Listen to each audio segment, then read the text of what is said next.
That was a beautiful tune. We have to keep that going in order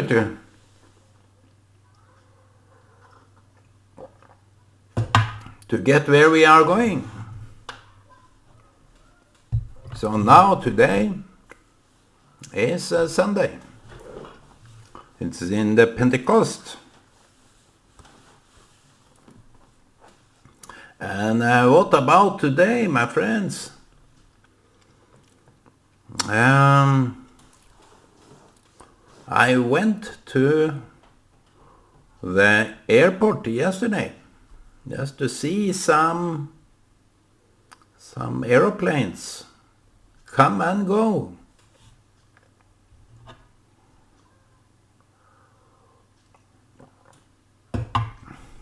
Come and go.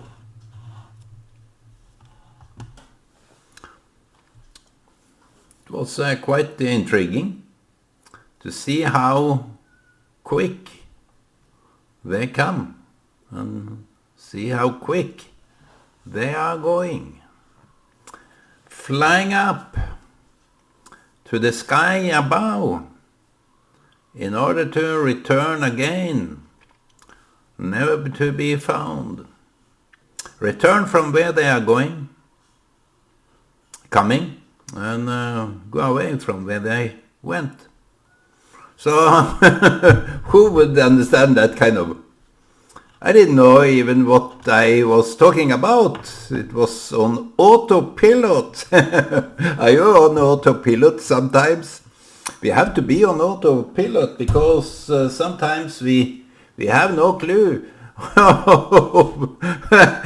It was back to this topic about how to say nothing with so many words that you even forget what you are going to say. I had some of those in our church back in the old times. Many came and maybe they just wanted to say something in order to be out there. Maybe that is my case too. I wanted to say something in order to be... just have some words, just to say some odd things that no one really pay attention to, but I show my face. That can be a good joke. I heard a stand-up comedian yesterday, and it was too much. If I would be him, I would have cooled it down because it was from jump to jump in a straight line. So he had many points, but of course he had a brilliant way to say it. But maybe he could... Well, I'm not into this. Maybe I'm just fooling myself.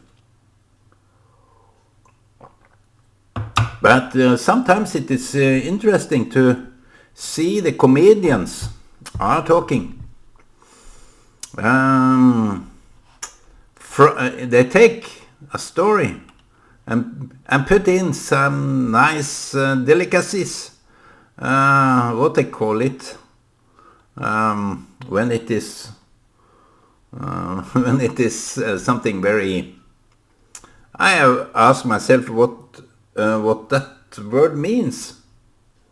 Caveat. I will Google that. Caveat. Let me see if I can... Caveat. No.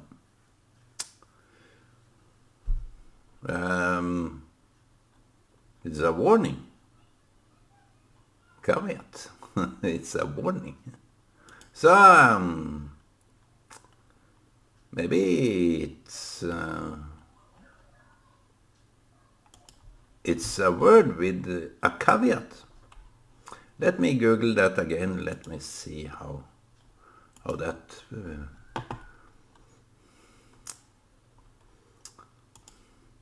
I will come to the caveat.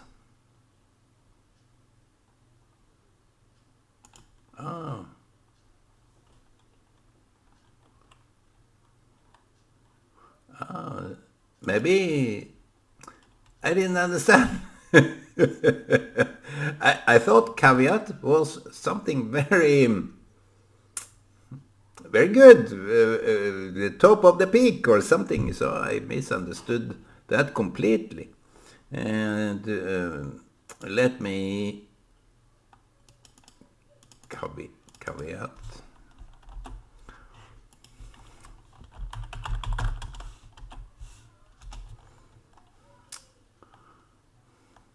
Caveat.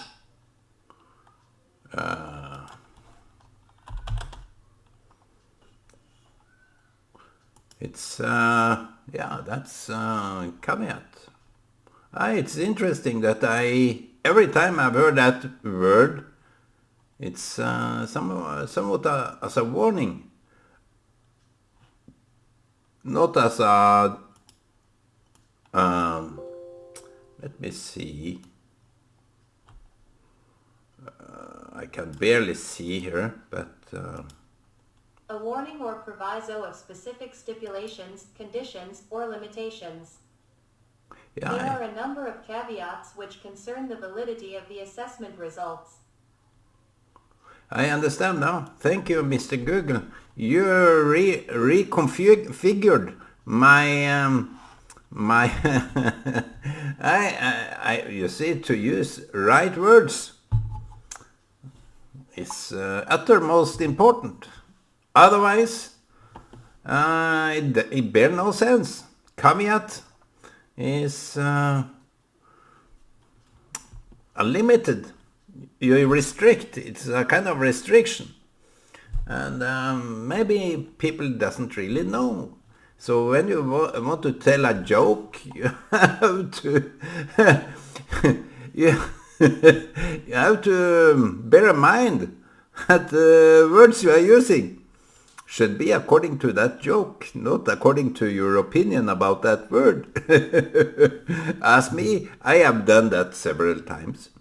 And still on my learning curve from class A.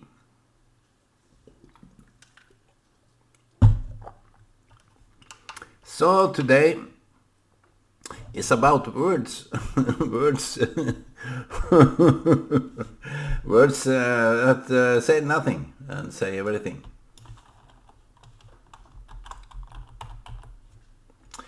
Words is a good topic. It can be a good topic for today. When you use words, use it with skills.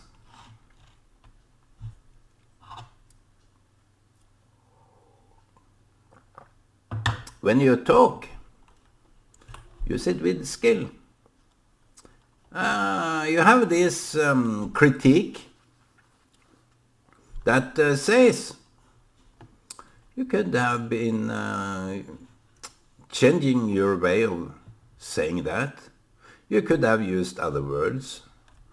It's mostly a critique about how the message come through. If it would be understood or not. If it would be taken lightly or not. It can be hard to get to someone when they are restricting you from maybe they have that caveat to you. Caveat that makes everything you say into their limitations. So you have to adapt to their way of understanding. And how?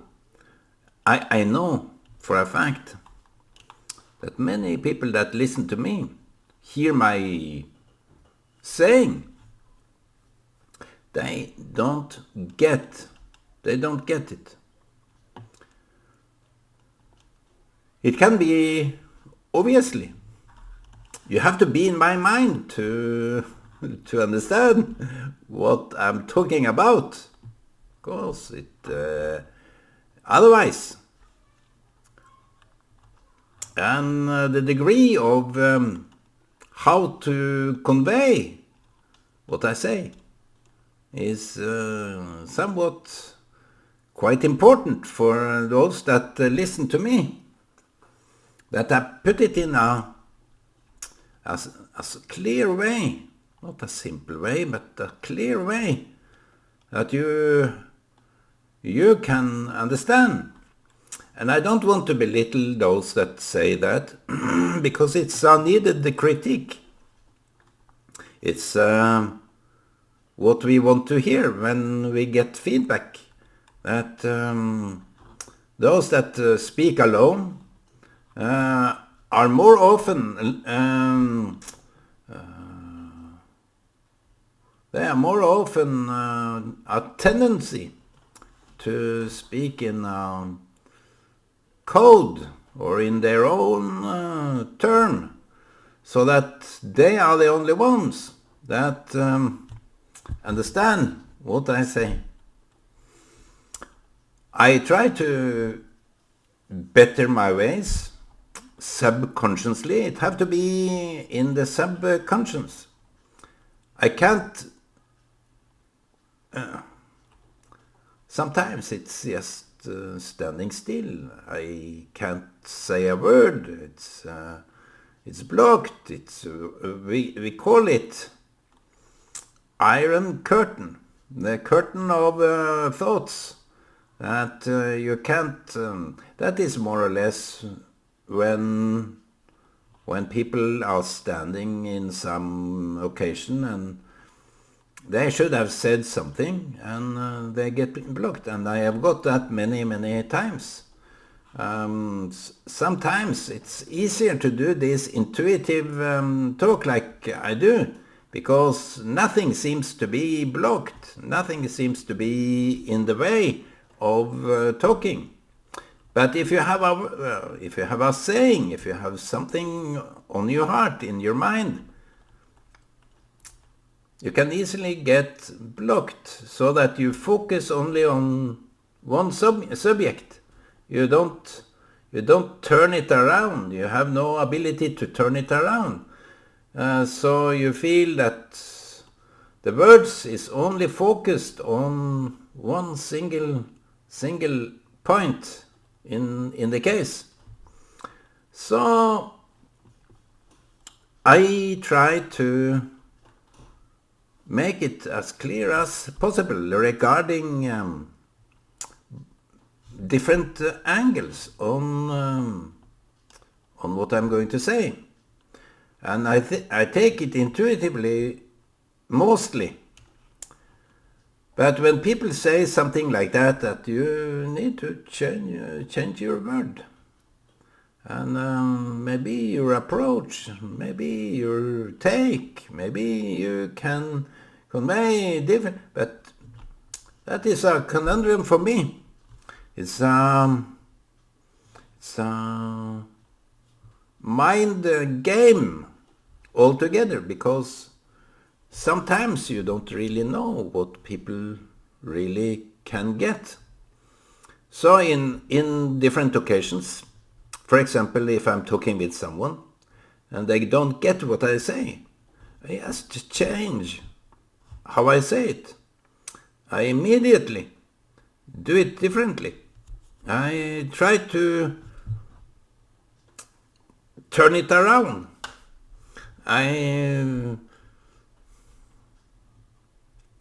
If I have a story, that could be a hard thing to turn around. And people are often, when they listen to a story, preoccupied with something else. And I try to get a point through by that story. They are so distracted about the situation. So they get half of the story. And they don't even look at me when I'm talking. It's for me, it's a way to see how concentrated, how proactive the other person is regarding what I say. So when they critique, comes back that I should use different words, different way of talking. It doesn't really make sense. If people can't hold their concentration for 30 minutes, I try to change so that I distract. I try to put out some distraction to people in order for them to reorganize and focus again. I think I do that intuitively. Every 10 minutes or so, it needed to be like that, because something about what I'm saying will be picked up as a point. And now, I don't know, I lost my clue. And the case for using the right words. It's very dependent on the status between two people. It's very dependent on... I held a testimony when I was younger. I wanted to testify my experience, my thoughts of God. So I wondered, even if I read up something from the paper, I wondered, does this make any sense to people? I asked myself. That was the real task for me. People may think that I'm very careless of if what I say is coherent or not, if people are able to understand me and what I say or not. So I asked myself, did anything of what I said made any sense for anyone? Because I was so nervous, I was so preoccupied with myself, so I forgot the whole message in a way. So that I doubted many would understand what I was either have been written or saying. When I read something, I have written before, I think, what is this? what kind of a state of mind was this guy in when writing this? So it's when I'm so distracted. I can't even understand myself what I have been writing. The message I had was so incoherent or so off, and put in a so dyslexic way, so to unmusical way. So I found it maybe better to talk than to write. And when I'm writing, I feel this ache in my arm. It's too achy. So maybe God sent me the ache in order for me to stop writing, because sometimes this guy go overboard, and I claimed this thing back in those days, some 10-15 years ago, and I claimed to have this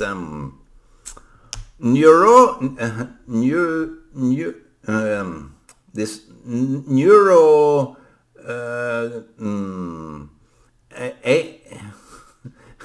this what do you call it? I tried to find out while I was speaking, but that was a writing. It was a writing.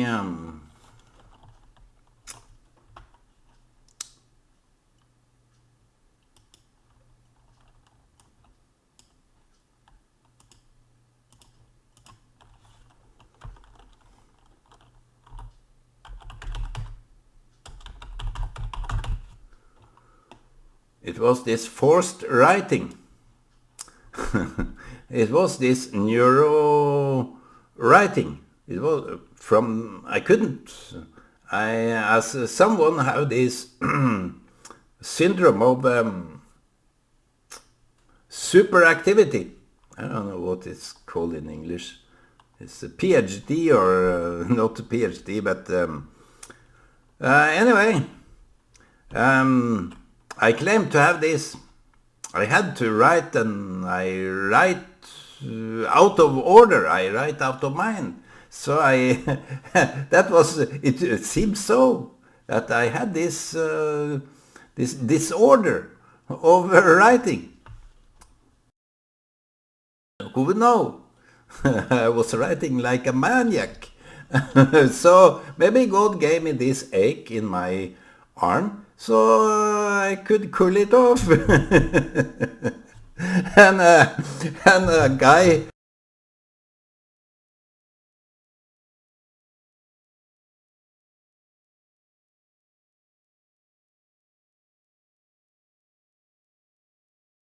were so active, and every time I got these pop-ups, it was you that had all these writings, and I asked him, why didn't you attend? No, it was more funny to follow you. So it was this to and fro debate, and in those areas you can miss the point. Of course, you can get out of it and don't follow up in the topic. It's a different topic altogether. So how would people understand what you're saying and what is the topic there? If you are going overboard with your own let me Google it.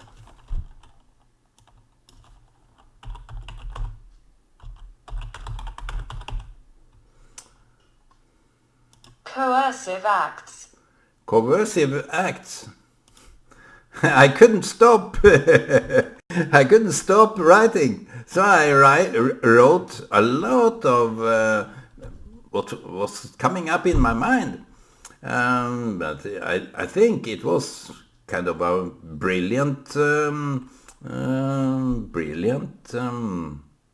anyway, now I don't do that.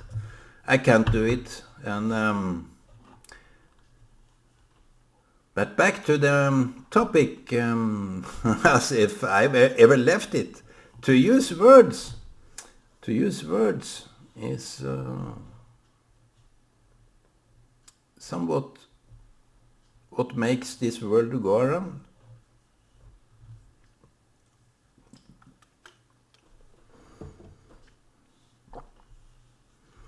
I think in the Hebrew literature, and it's more to the core. That's why we call it spiritual word. The words is saying what it is. Here we have only the symbols of words. The symbolic notion. We have this idea of what we are talking about. So we have to catch the idea in order to respond, in order to convey a message. We have to catch ideas. And if I were to write in Hebrew, and I could do it very well, I don't do it. I can't Hebrew.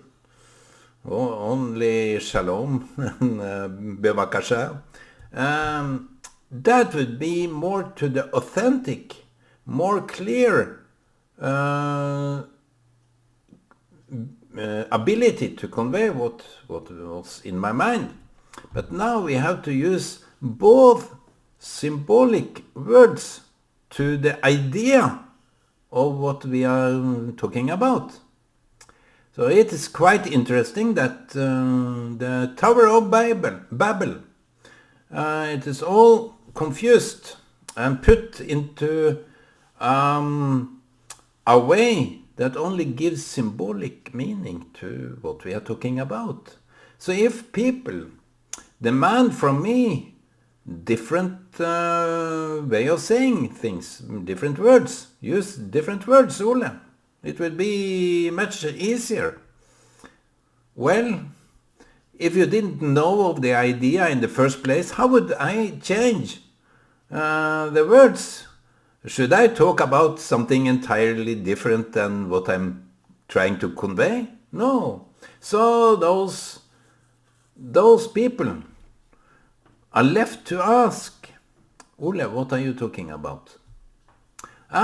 So if you ask what I'm talking about, I would be happy to explain what I'm talking about. But in your way, you are so limited that you demand that I change my words so that you limited, crazy, you should have it on the plate, silver plates, and everything you hear should be according to you. So that's how people are today. They are very demanding. And if they can't access what you are saying, they don't even ask question, what do you mean? It's a very simple question. It's a simple way to show, okay, let me in on this. I didn't get you, so I need to elaborate more on the topic. And of course, anyone that hears something that they can't really catch, and more often than others, I think, I ask, what are you talking about now? If I don't get it, if I didn't catch the point, instead of doubting people like that, instead of demanding that they use different words, I ask, what are you talking about? And if I then can't get it after some series of questions, I will ask politely, can you please see if you can use different words so that in my simplicity, can fathom, can grasp what you are talking about. So I try to do that in my own way, but it is quite hard to know where to go with which word you have to say in order to convey that message that everyone can understand. So sometimes we need that critique. I need that critique in order to reflect more of how I convey my message.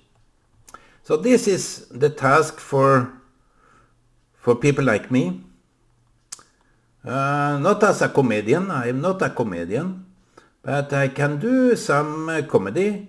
Not that I am skilled in that, but sometimes you have to make a point, and maybe the point is quite laughable. Maybe good talks is also containing things we can cheer, we can laugh, we can have a different perspective, we can give each other some views that will blow our mind. So, my friends, it is Sunday. It's a day for words. Everybody is talking out of the scripture, and according to that, it should be more authentic, more true to the opinions, true to the truth. The truth is conveyed by words. Thank you very much for watching this, and I wish you all shalom today too. Goodbye.